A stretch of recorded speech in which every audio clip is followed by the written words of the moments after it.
So hello, Tel Aviv, and hello, DevOps people.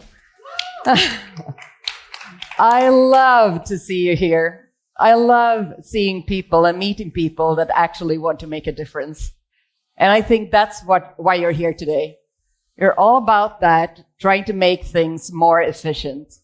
We got those pipelines, we got automation, we got security, everything that needs to be fixed. And you're here to learn and share and talk to each other. And I love you for doing that. So what I want to talk about is that I believe there is a hidden business value to DevOps that we rarely talk about. And I see DevOps being kind of the fundamental, crucial part of getting us to a successful business. And how I define successful business is a business that is innovative and has happy employees. That's what we're doing today.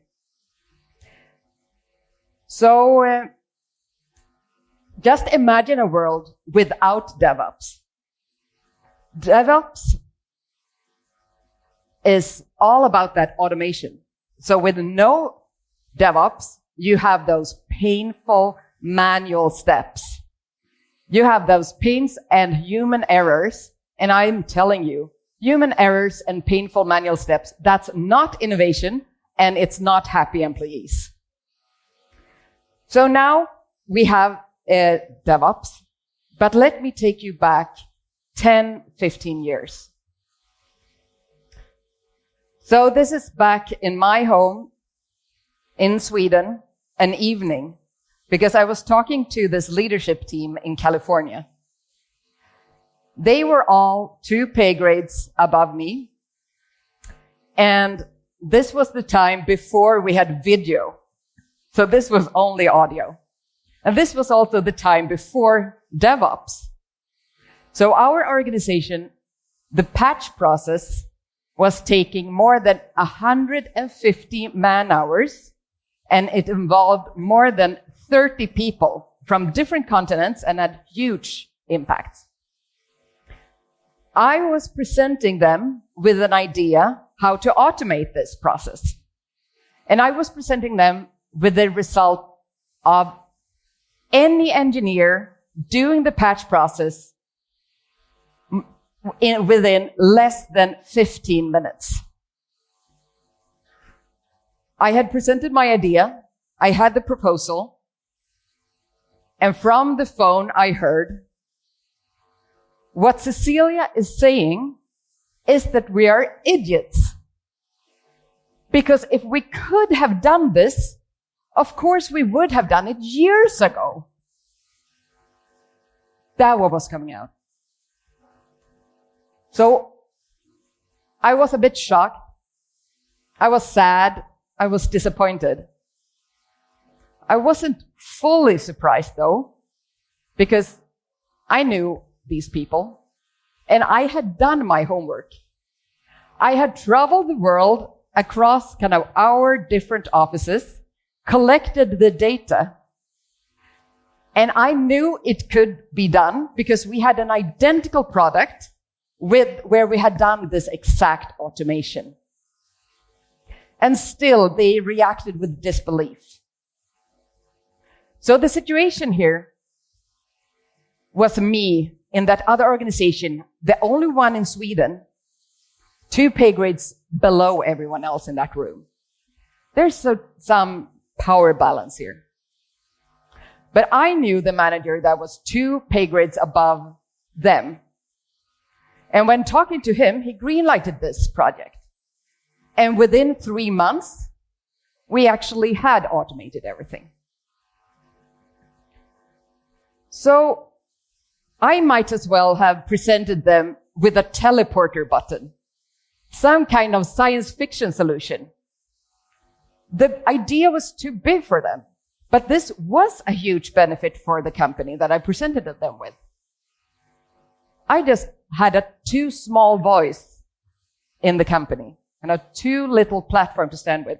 They couldn't believe it. They couldn't see how I could make this happen because it seemed like such a wild idea. So this was me 13 years ago doing this, kind of introducing DevOps. It was before DevOps. And now, kind of what am I even doing here? Because now we have DevOps, right? We have DevOps. Everything is DevOps. All our companies here have DevOps. So now we have this cross-functional product teams that deliver out, and it's so smooth, and they deploy everything, and everything is fine. We're done. Or are we? Are we really there? Are we really a true DevOps? Because I've been to companies where the infrastructure group have been renamed the DevOps group. And then we have all these product teams delivering to the other product team, delivering to another product team, then delivering to the DevOps team that deploys it. And maybe things are not this bad at kind of your companies, but I still believe that there are some value left to do that we can do. And I don't want us to be held back by fear, prestige, and politics. And that's what I heard from that conference call. I don't want your ideas to be held back, the whole company to be held back because they won't listen or something else will happen and you can't get this. Because I think so many great ideas are gathered in this room today. So this is what I'm going to talk about today. We're going to see about the structures of organizations. We're going to see how your ideas can actually get wings and that we will reach DevOps and that will lead us to innovation and happy employees. So I love tech. I really do. I grew up playing too much Nintendo games. Well, I ogled that Nintendo Switch out there. I even played in the national championships of Nintendo growing up. So I love tech and I love what it gives us superpowers. I'm coming here from Sweden. First time in Tel Aviv. I can get around with Get, the taxi. I can find my way through Google Maps. I can pay, I can do everything. And that's kind of just the technology in my phone. It gives me, I can translate Hebrew to English or Swedish. It's kind of, I can get it makes me a super person. So I've always been in love with tech. So I got a master's degree in computer science. And the first company I joined was a startup. And we did a Java virtual machine, a compiler. And that's where I started doing DevOps. And this was 20 years ago, 2002. So I've been doing DevOps since then. We did a distributed build and test system. That was the first thing I did, me and another guy, because we needed it. We needed automation. We saw that we didn't scale. And then that company was acquired by Oracle. And suddenly we were in charge of the full Java development platform, kind of the biggest developer platform at the time. So 11 million developers and 3 billion devices installed. So I went from this startup of 20 people and then coming into Oracle at 110,000 people. And during that time, I was 12 years there. I learned how to navigate big systems of organizations, how to learn the politics of everything. And since then, I've been to both international corporations and smaller scale-ups, and I've been around. I've been CTO, I've been CEO, I've heard the discussions that's going on in the leadership rooms. And that's why I'm helping, as an interim CTO now, companies kind of getting through all of this, getting kind of more efficient. So I get in and help them. And now I'm going to share some of the structures and models and tools for you to also make a difference. Kind of for you with any voice in an organization to get forward. So I based this model, or kind of a compass, on 3 different dimensions. It's why, how, and trust.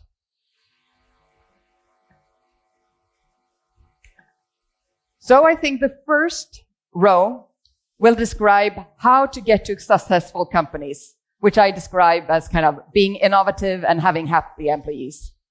And I will intermingle that with the second row describing my leadership values. So let's start with why. I've been to organizations where information has been spread on a need-to-know basis. People have been hiding information, saying no to suggestions without having to kind of say why or reason with it. People have been sharing their turf and not sharing system architectures and other things. And that has not helped and enabled collaboration. The design of our organizations right now, or kind of before anyway, kind of industrialism, is to make really efficient groups that can perform really, really quickly. So you might not have the same silos as I describe here, but I think you have and recognize some of the silos. So I love managers. I love the leaders, and I love it. I've depicted them here as ninjas because they're doing all the fights for everyone. And sometimes they are protecting their team and doing kind of what they did, but sometimes their incentives are too fractioned. They don't see the overall picture. I've seen development teams having the incentive of doing as many features as possible. And then having the QA team having the incentive to find as many bugs as possible. So these are not kind of these are not seeing the overall picture of what the customer really needs. These incentives are producing jobs because, of course, we shouldn't have any bugs at all in our product as well.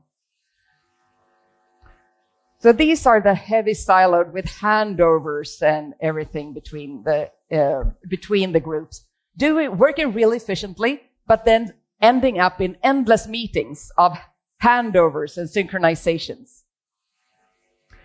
So what about the employees? So I'm seeing so many people that are not feeling happy about going to work in the start of a work week.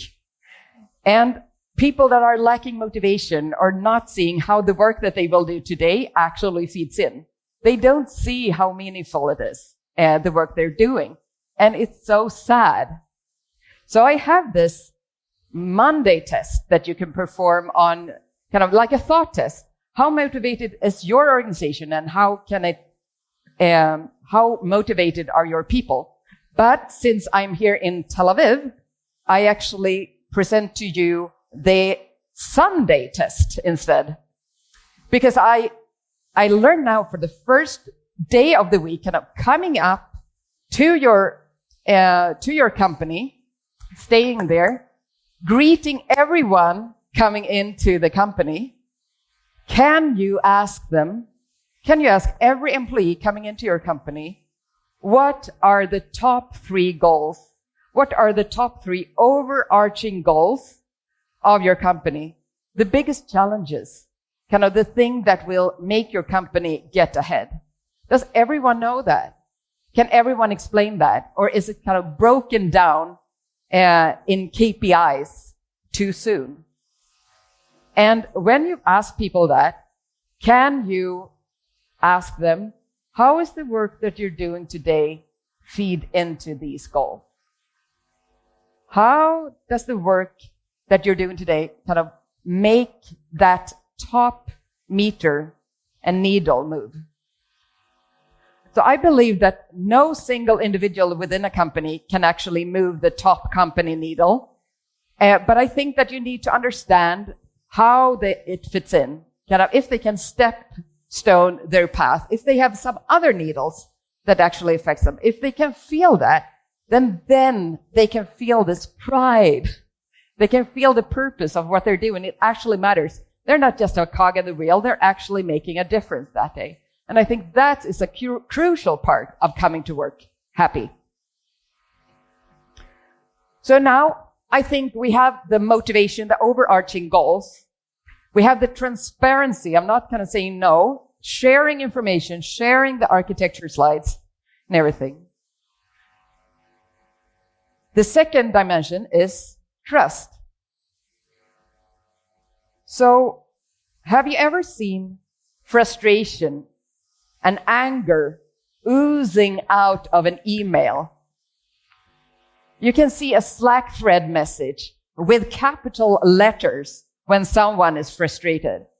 In that email, someone has power CC'd in the CTO of the company because they don't agree and they want to kind of slam dunk that person, kind of the recipient of that email. So this is not creating bold ideas. This is creating silent coworkers and employees. You won't raise those new ideas if you have this kind of behavior in your organization. And don't get me wrong, we need that feedback. We need those intense discussions, but we need them to fall well. We need them to land well with the person saying it, because it takes guts to speak up in a great idea. And within a company building, you can see if someone is sad after a meeting, and you can try to fix it. By the coffee machine, you can have a laugh, and you can fix it. In a remote setting, it's harder. You need to try 10 times as hard to do this in a remote setting to get that psychological safety. So when you get that silly cat meme coming in, you need to push an emoji to say thank you, to encourage that to going forward. Create some energy and create some happiness around that. So now we got the psychological safety, we got the trust, we got the overarching goal, and now we need to experiment. How do we create a successful product? We got that. That other thing is the base, but we're here because we're running a business. How do you create a successful product? So before we thought we could just do a requirement sheet. The product managers did a requirement sheet and just handed it. But we've realized that the customers don't know. They don't know. You can't just ask the customer. You need to show them. And when you show them, then they know that they definitely didn't want that big red button. They want an orange one, or they don't want that many buttons or not.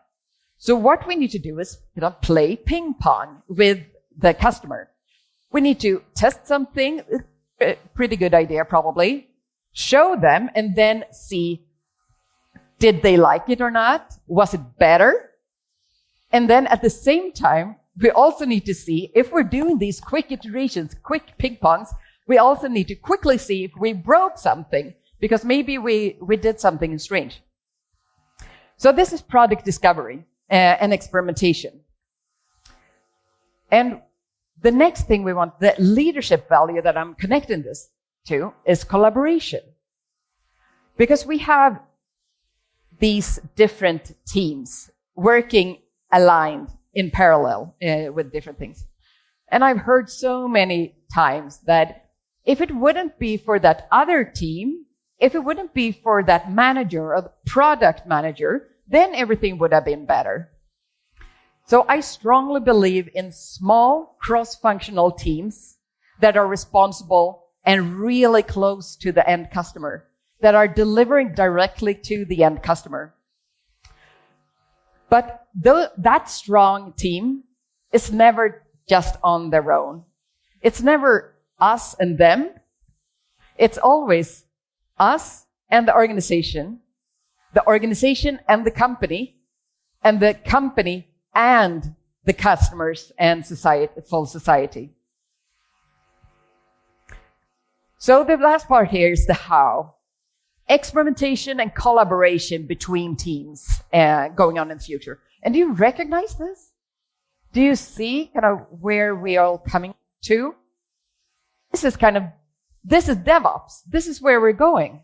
So this is why I see it's so crucial, DevOps, in our path to get to innovation and happy employees. Everything of this is very hard to do. Quick iterations of experimentation if we don't have DevOps. And I know that I'm kind of painting this dark picture of what organization looks like. kind of on our way to DevOps, we need to go through Mordor. So on. And I believe that it's not that bad in all your companies, but I do believe that you all will recognize some elements in what I'm saying.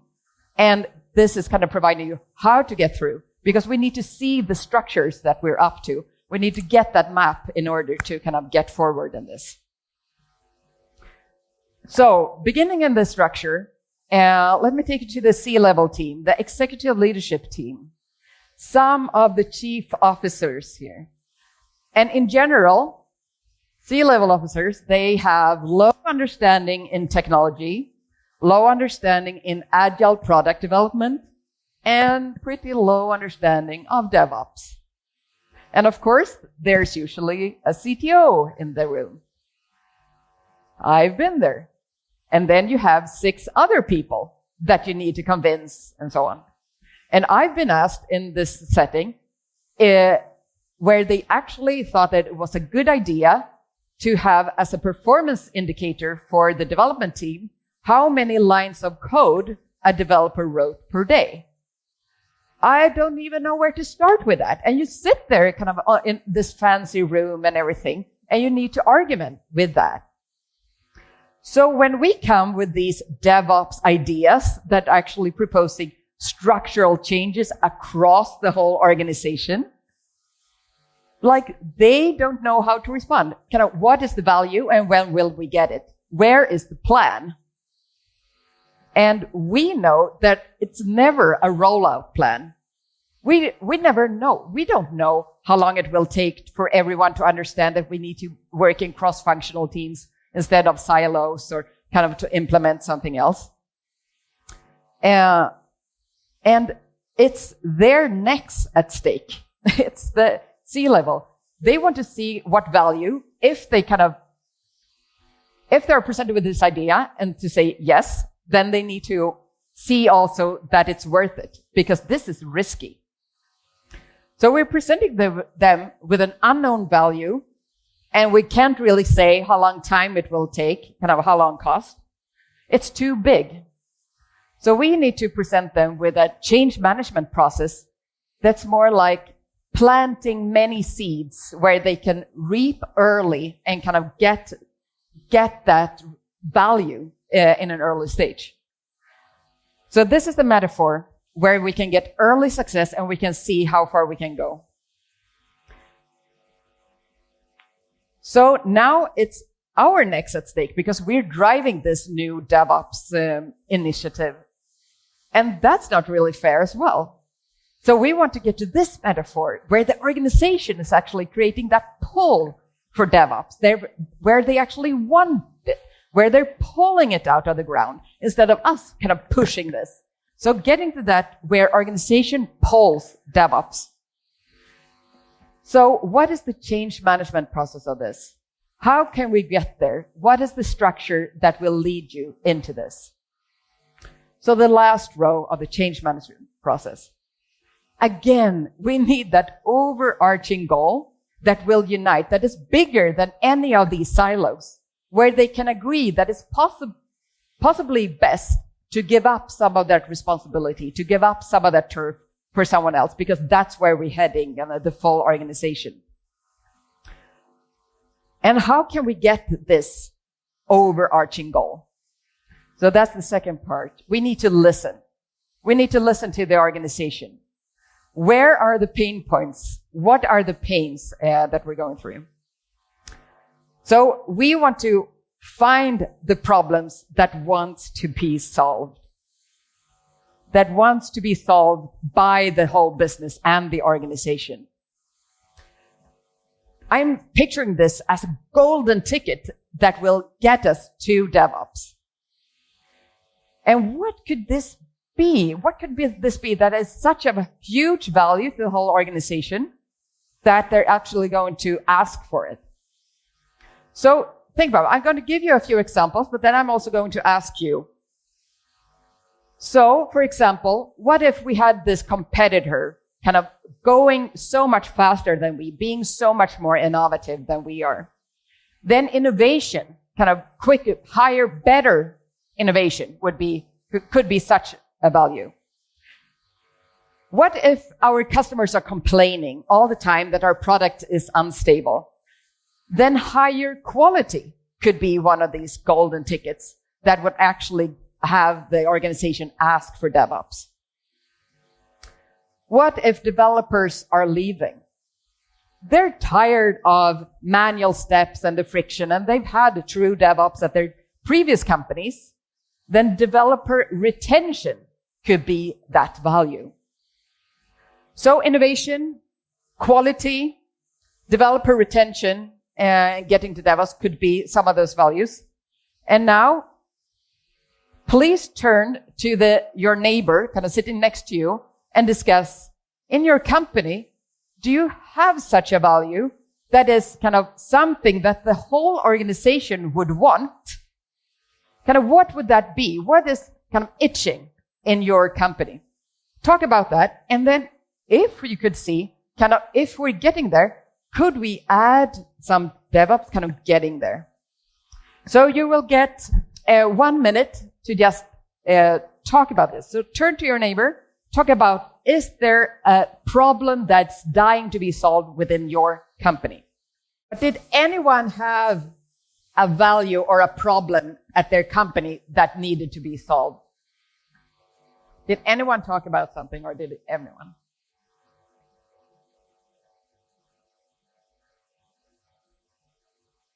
Innovation? Yeah. So innovation could be one, but it's hard to measure innovation. It's hard to get there. It's hard to see how more innovative we are, especially kind of on a small time scale. If we kind of are on 10-year time scale, then we can see how much more innovative we became. So I'm usually kind of coming in and seeing some kind of, how can we get DevOps here? How can we get them motivated? And that golden ticket that I often use is on-call, creating incident management process and creating a process for on-call, or improving it if it's already there. Because so many companies have potential in their on-call processes. So on-call is, if you don't have it, then it's, people are woken up in the middle of the night and being compensated for it. And then you have maybe regulatory requirements to actually have on-call and incident management. So this is something that is business critical for the company that they actually want to have, and they need to have it, and that they're prepared to do paradigm shifts and kind of really big changes to their organization to reach it. So I would say, if you have problems in kind of getting your DevOps suggestions through, then look at the incident management process. Look at on-call to see if there's anything that is needed to be done there, and then see how you can propose the DevOps changes in there. So this is the metaphor that we're looking at now. We have the organization that is kind of pulling this golden ticket out of the ground, that is the improved on-call setting, that would actually pull DevOps out of the ground as well. So overarching goal, we have that. That's on-call now. We have listened to that, listened to all the managers. And now we need to have an overarching goal, an objective to say, kind of, when have we reached on-call, true on-call, and when have that been easier? So this is how I phrase it. And I worked as CTO at a fashion tech company where the chief architect, who was the only one who had access to production, he was going on a cruise to the Caribbean for 2 weeks in, I think, 2 months. So we really needed to get this going. And I was like, never let a good crisis go to waste. So this is the objective that we phrased. All developers should comfortably be able to deploy anything several times a day. And let me break this down for you. Comfortably. When is it not comfortable? Well, on-call is not comfortable. You sleeping with your phone, being woken up in the middle of the night by the production system being down. First of all, that's not comfortable. But if you don't have the skills, you don't have the tools, and you don't know who to call, that's really uncomfortable and not. So we need them to be pretty comfortable anyway to do this. Deploy anything is the second part of this. So deploy could be different ways in different teams. It could be manual processes on some local machine in someone's room. And this will make us kind of not everyone being able to deploy everything. And then the third part is to do that several times per day. If you're able to do it several times per day, then you can also do it nighttime. But if you know that you can't even do it a couple of times per day, then you're definitely not going to do it during a nighttime crisis. So now the third thing is, now we have everything else and we kind of have the base. Now we need to create that structured follow-up to help all the executives to get that early value, to get that success. So engineers are not all the same. We have different engineers at companies, and they might also be siloed. So getting to DevOps, I've heard infra teams, IT ops teams saying that we can't allow developers into the production environment. They would destroy everything. So that would and then I've heard developers saying that don't put another thing, don't put an additional thing on top of what we already have. We can't deploy. That is someone else's job. So how do you make them work towards the same goal of this? We have this objective, and this objective is bigger than any of these silos. I would say gather these people in one room. Divide them in 3 different groups, mix them up. People from QA, people from engineering, IT, ops, anything. Divide them up in smaller groups. Make them talk and listen to each other. Ask them to map out all the challenges that they have regarding this objective. Why can't this be done today? And to ask people and developers about their problems and challenges, that's rarely a problem. You will get a heap of Post-its, and don't be afraid of this. Take this heap of Post-its and put them on the tables. You will have then 3 different tables, and then ask them to cluster it. What kind of different challenges are these? And then put names on it. And it could be 10 clusters or 15 clusters. Don't make them too general. Kind of say that it's monitoring or testing and see what it is. And the next thing, try to prioritize them, because not of all these problems are equally important. So ask them, what does testing look today? How does testing? And it maybe is like, we have failing tests every day.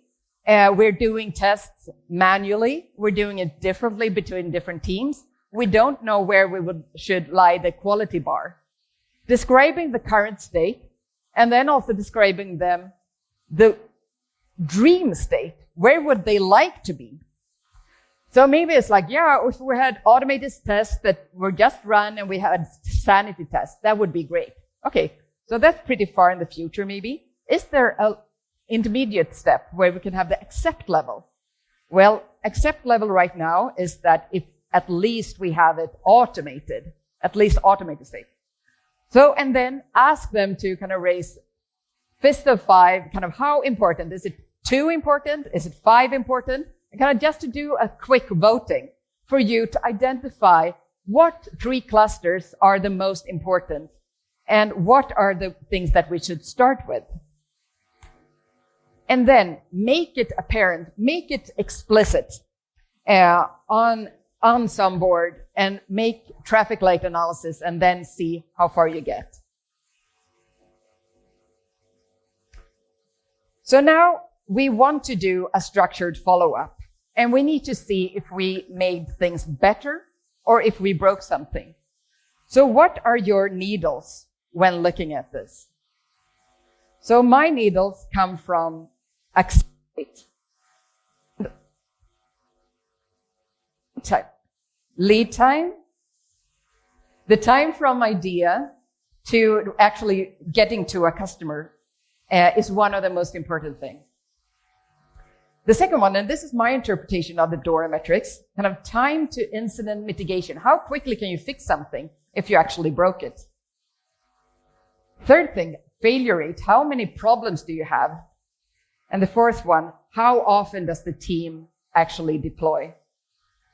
How many people in here recognize these DORA metrics? Have you seen it? Have you seen them before? Yeah. Have you read the Accelerate book? Not that many? Well, I would say kind of read that book. It's an excellent book to read to actually kind of see what we're doing here. So when implementing lead time, taking that from idea to the customer, that can actually be met by some resistance. So, because people say, we can't measure that. When an idea comes and then the team does something, it's like, we can't measure it.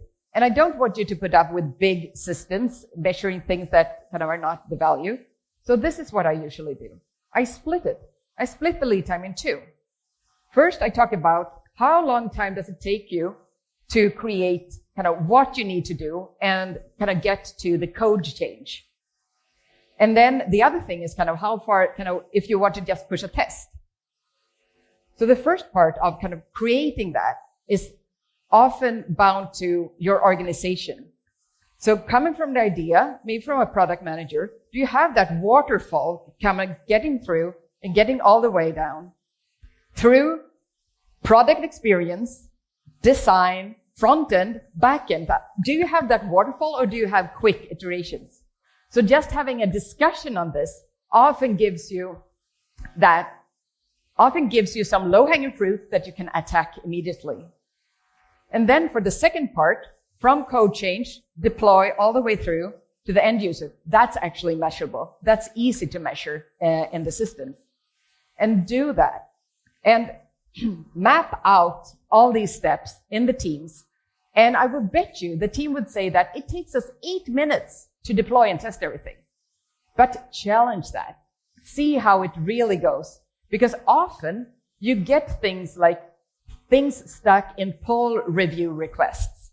Long queues that could actually be minutes, hours, or even days before people look at this.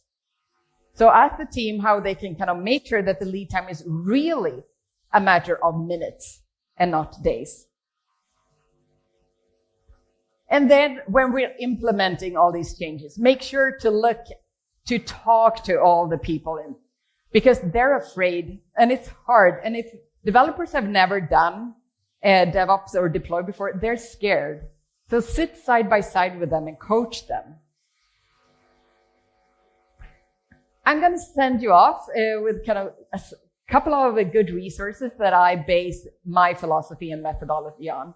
So if you haven't read these books, I would strongly recommend them. They create flow and innovation within companies. And this compass and this kind of 3x3, you can examine kind of how does your organization look, and can you, even with a kind of a small platform or kind of voice or implement, or do you find any other, how can you help each other get to that true state of DevOps? So this is what I believe why DevOps has that true business value of getting to innovation and happy employees. I would say, I'm telling you, don't accept status quo. Dare to do that change, and then take that step to get your organization to true innovation and for your employees to come happy to work every Sunday. So I will be here over the coffee break and the lunch. Come up and talk to me, and also connect over LinkedIn. My company name is Be Afraid and Do It Anyway. And that's what I want to send you off with. Thank you so much for listening.